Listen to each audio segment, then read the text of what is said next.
Jadi ketika ngelihat bintang, kok bintangnya hilang, ngelihat bulannya kok tenggelam, ngelihat matahari pun berganti malam gitu. Falamar asyamsa bazighatan qala hada rabbi. Kayaknya kalau tenggelam bukan deh. Nah, itu kan nalar kritis seorang nabi yang menyatakan Tuhan itu harusnya standby dong. Tuhan itu harusnya tidak mudah berganti dong. Tuhan itu harusnya yang mengatur semuanya dong. Nah, seperti itu. Makanya inni wajjahtu wajhiya lilladzi fataras samawati wal ard. Sungguh aku akan menghadapkan wajahku pada sosok yang menciptakan langit dan bumi. Assalamualaikum Ustaz. Waalaikumsalam warahmatullahi wabarakatuh. Gimana kabarnya Ustaz? Alhamdulillah, ambil liburan asik. Liburan tapi masih ini ya menyempatkan diri untuk buka laptop. Enggak, emang mau sidang tesis. Oke. Sidang tesis kapan Ustaz? Insya Allah pekan depan ya. Oh, baik. Semoga dilancarkan lah. Kalau boleh tahu tentang apa ini Ustaz sidangnya? Tesisnya tentang apa? Saya ngebahas mengenai nalar kritis Nabi Ibrahim. Nalar kritis Nabi Ibrahim. Ya, jadi di Quran itu ada beberapa jenis ayat, atau bukan jenis ayat, tapi maksudnya dalam penyampaian Al-Quran itu macam-macam. Ada berbasis kisah. Misalkan Watslu alaihim naba Ibrahim, itu kan ceritakanlah kisah Ibrahim. Watslu alaihim naba Nuh, cerita tentang Nabi Nuh ya.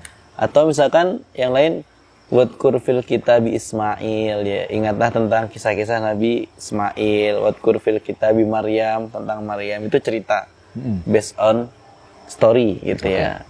Atau dalam bahasa Qurannya itu kisah itu kan sesuatu yang bisa ditelusuri jejaknya. Ya. Wa qalat li ukhti qusi, itu berasal dari kalimat itu.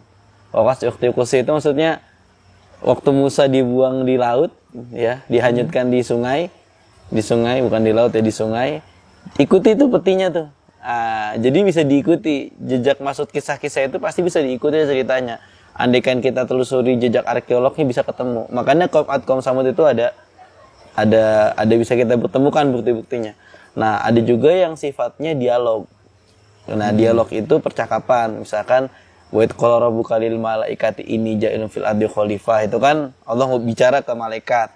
Saya ingin bikin khalifah nih di bumi. Ya, malaikat nyaut, qalu atajalu fiha may yufsidu fiha yafsikud dima. Ya, ini ntar orang bakal bikin kerusakan dan seterusnya. Itu dialog. Nah, yang dipotret ini kisah Nabi Ibrahim, dialog-dialognya Nabi Ibrahim, tapi dispesifikan pada pembahasan dialog-dialog yang mengasah nalar kritis pembacanya gitu. Oh, oke. Artinya gini, kalau setahu aku kan Al-Quran memang terdiri dari beberapa bagian. Salah satu ada yang bilang sejarah, terus ada hukum ya, jelas ya. Nah, pertanyaan aku sederhananya segini, kenapa Ibrahim?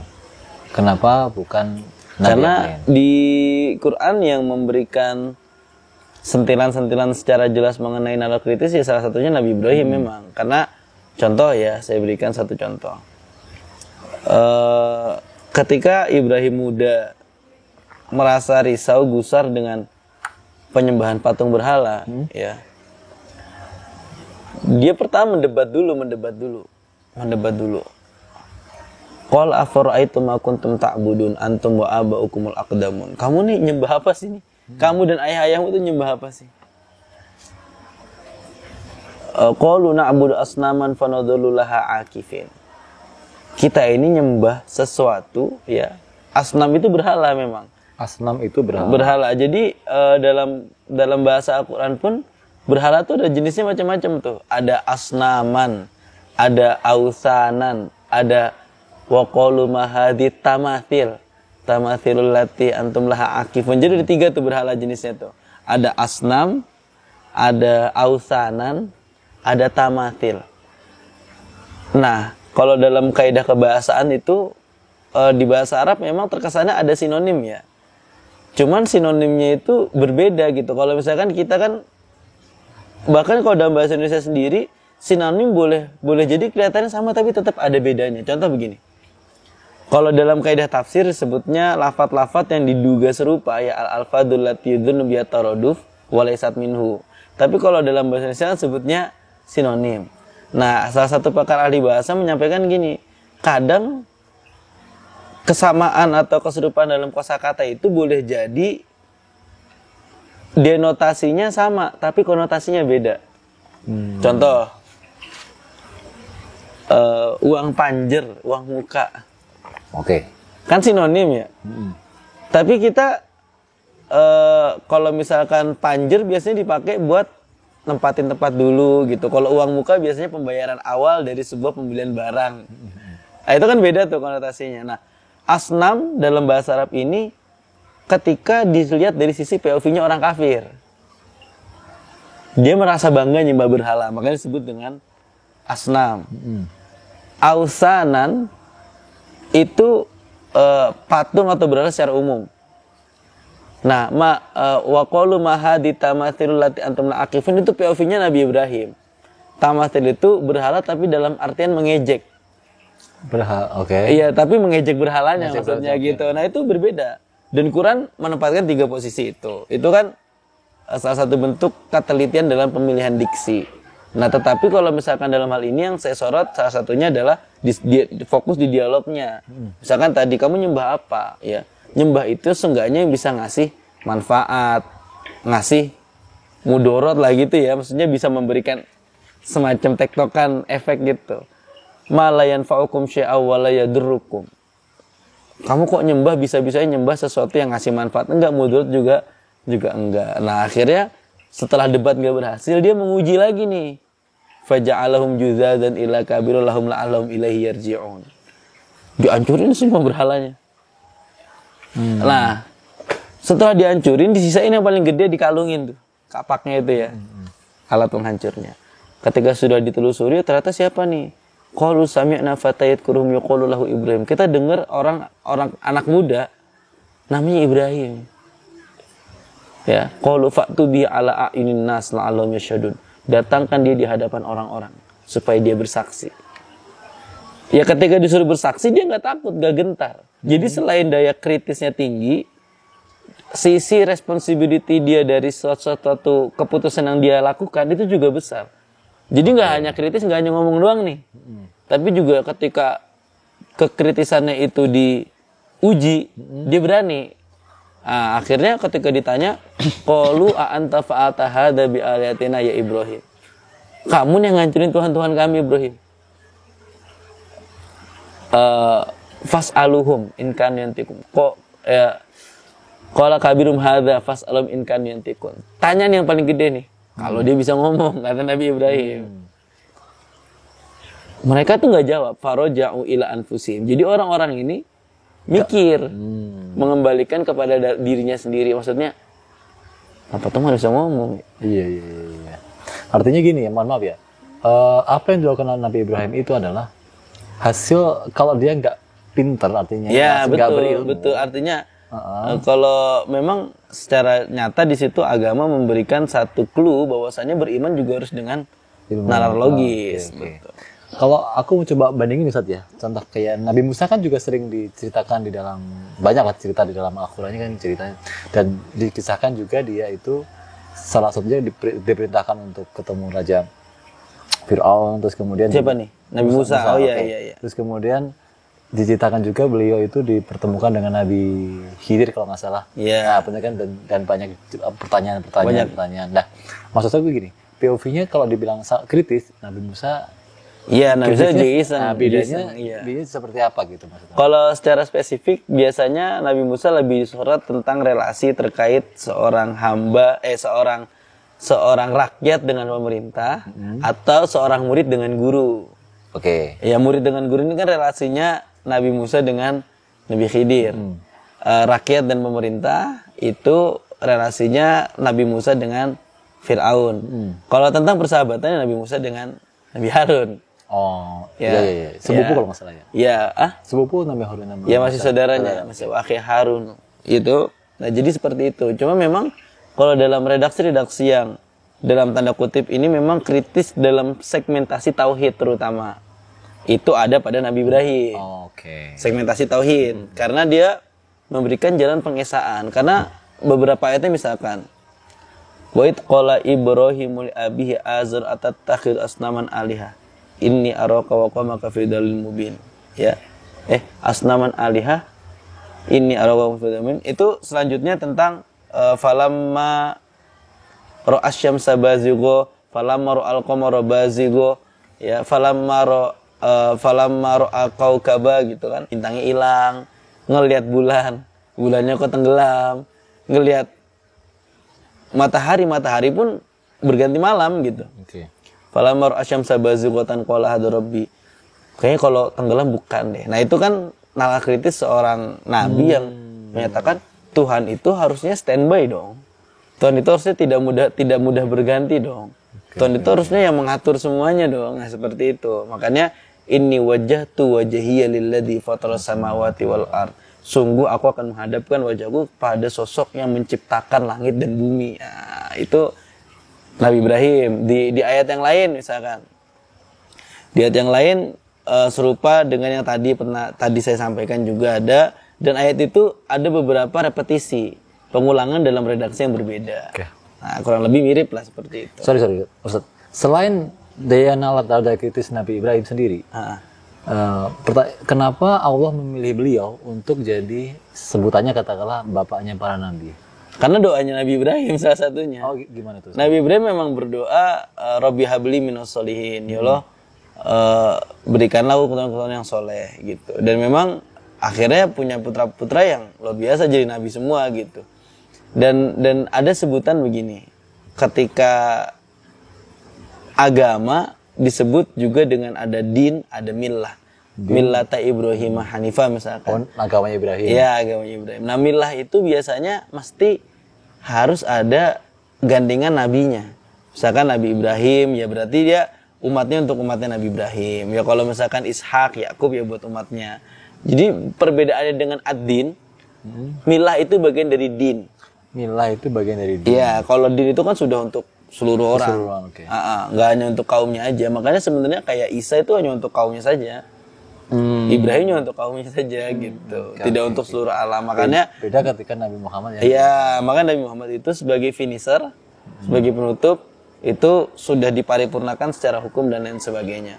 Ya kalau misalkan kenapa anaknya Nabi Ibrahim jadi nabi, karena doanya Nabi Ibrahim dan karena kesolehannya Nabi Ibrahim. Oke. Menarik. Semoga ini ya, maksudnya tadi kalau bicara masalah tesis dan lain-lain, apa namanya, ketika nanti dipertanyakan di sidang karena memang itu sebetulnya ada satu kerisauan yang saya angkat gitu ya. Artinya sering sekali kan Quran disebut kitab yang isinya dogmatis ya, artinya diikuti tanpa sebuah pengujian gitu. Ya sebetulnya memang ada beberapa segmentasi yang harus kita percaya secara total gitu. Tetapi sebetulnya banyak sekali yang perlu bisa diuji kok. Misalkan begini. Di juz 23 akhir-akhir itu ada sampai permisalan misalkan begini. Andaikan kita lempar sebuah studi kasus, sebetulnya bertuhan satu dengan bertuhan banyak itu lebih masuk akal mana gitu. Itu Quran membahas itu. Oke. Saya berikan contoh ayatnya. Kalau misalkan ada hamba atau budak dengan 3 tuan, satunya lagi 1 tuan 3 hamba, mana yang lebih berpotensi cekcok? 1 hamba 3 tuan. 1 hamba 3 tuan. Tuan, oke. Atau 1 tuan 3 hamba, mana yang lebih berpotensi cekcok? 1 hamba 3 tuan dong. Iya. Karena kan yang merintah banyak. Iya, oke. Oh iya benar. Yang merintah banyak, terus yang hambanya bingung ini ikut yang mana nih? Yang A merintah yang apa, B merintah apa, C merintah apa, sehingga nggak karuan. Kalau misalkan 1 tuan 3 hamba ya mereka tetap fokus pada 1 instruksi. Tidak akan kebingungan gitu. Rajulan mutasyakisan, rajulan salamal, rajulan hal yastawiyani masalah. Alhamdulillah bal aktsarum la ya'lamun, itu ayatnya. Nah, itu salah satu sebetulnya pengujian iman itu berbasis nalar loh gitu, bisa dia nalar gitu. Oke. Artinya Ustadz itu untuk salah satu apa ya? Bukan kontradik tapi meluruskan pendapat yang lebih kepada membuka opsi yang bisa dibaca ini loh. Ya andaikan andikan dikritisi ataupun bahkan mungkin dibantai gitu, atau mungkin ada tokoh yang melawan, ya sudah, namanya proses keilmuan memang pasti seperti itu kan. Tidak akan terlepas dari yang namanya kontroversi, tidak yang terlepas namanya dari saling sanggah. Tapi saya rasa saling sanggah dalam hal gini justru jauh lebih sehat daripada caci maki orang lewat status WhatsApp misalkan gitu ya. Itu jauh lebih sehat dengan karya ilmiah gitu, atau jauh lebih sehat. Iya. Tapi gini Ustaz, tadi aku jadi terkritik tentang membahas Al-Quran secara keseluruhan. Kalau maksudnya kan ternyata hari ini itu banyak orang yang memandang Al-Quran itu bukan sebuah kitab yang pokoknya tadi istilah Ustaz tadi dogma kan, artinya kan pokoknya dibaca yaitu benar dan dijalankan katakanlah. Yeah. Terus akhirnya banyak orang yang mencoba untuk tadi itu selain mendalami, mengkritisi, terus kemudian malah jadi menguji, dalam arti kalau gagal suatu ujian artinya tuh nggak sesuai atau nggak relate katakanlah, kalau karena gagal diuji. Nah itu gimana Ustaz? Kalau misalkan sesuatu diuji lalu gagal, maka jadi bahan perbaikan. Nah artinya gini, kalau bahan perbaikan Al-Quran mau diperbaiki, bukan Al-Quran yang diperbaiki, maka boleh jadi dalam penulisan kita ada secara metodologi yang salah, atau mungkin ada yang namanya miss dalam sebuah penafsiran. Jadi Quran itu sebagai satu petunjuk dia sudah baku dan sudah paripurna, sudah sempurna. Yang kesalah itu namanya interpretasinya. Kesalahan dalam penafsirannya, kesalahan dalam penyampaiannya. Mungkin dalam penyampaian saya ada logical fallacy yang ternyata kok ini nggak konsisten gitu. Ternyata kalau dicek Quran konsisten kok. Ini emang penulisnya aja nggak konsisten, ya itu bisa seperti itu. Makanya artinya itu debatable dalam arti dalam area si pendapat tadi ya. Pendapatku yang bermasalah, bukan Qurannya gitu.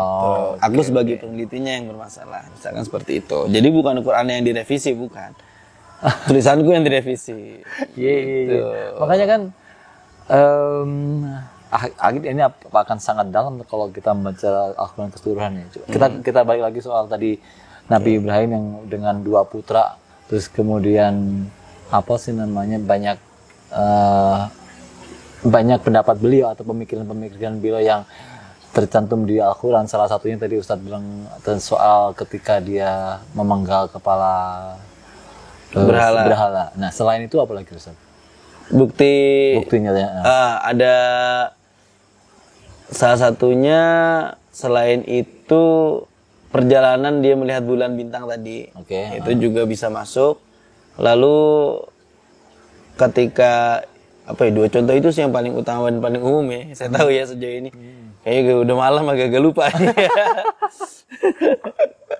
Tapi nggak kalah serunya cerita Nabi Ibrahim ketika meninggalkan si Ismail di Mekah. Itu juga kalah serunya itu. Salah satunya memang, cuman kalau dari situ lebih ke POV-nya kisah cinta ya di situ memang ya. Jadi salah satunya itu kan memang ketika Siti Sarah ini kan sangat cantik. Siti Sarah sangat cantik, dan ketika dalam perjalanan bersama Ibrahim ada raja yang naksir sama Siti Sarah. Akhirnya Ibrahim bilang ke Siti Sarah, udah kamu ngaku aja kamu tuh adik saya gitu. Ya setelah ngaku adik, akhirnya si raja ini nggak berani, nggak mau. Dan justru Ibrahim dikasih hadiah seorang budak, itulah namanya Siti Hajar. Nah, ternyata Siti Hajar ini juga dinikah sama Nabi Ibrahim. Dilalahnya setelah sekian puluhan tahun Nabi Ibrahim dan Siti Sarah tidak punya anak, lahirlah ada anak dari Siti Hajar. Itulah namanya Ishak. Ismail.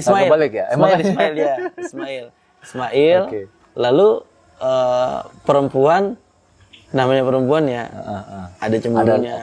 Ada rasa-rasa itu. Ada sisi cemburunya. Nah, abis itu daripada cemburu, ya Siti Hajar dibawa ke Mekah itu tadi. Itu atas perintah? Iya, atas perintah Allah. Dan juga ada ikhtiar dari Nabi Ibrahim untuk menyelamatkan rumah tangganya itu. Itu ya. Akhirnya dijauhin.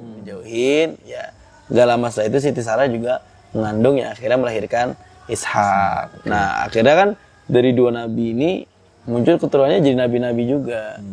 Ya, kalau misalkan ke bawahnya Ishak ini ya jadi Bani Israel itu, ya Ismail itu ya keturunannya ke bawah sampai kepada Nabi Muhammad.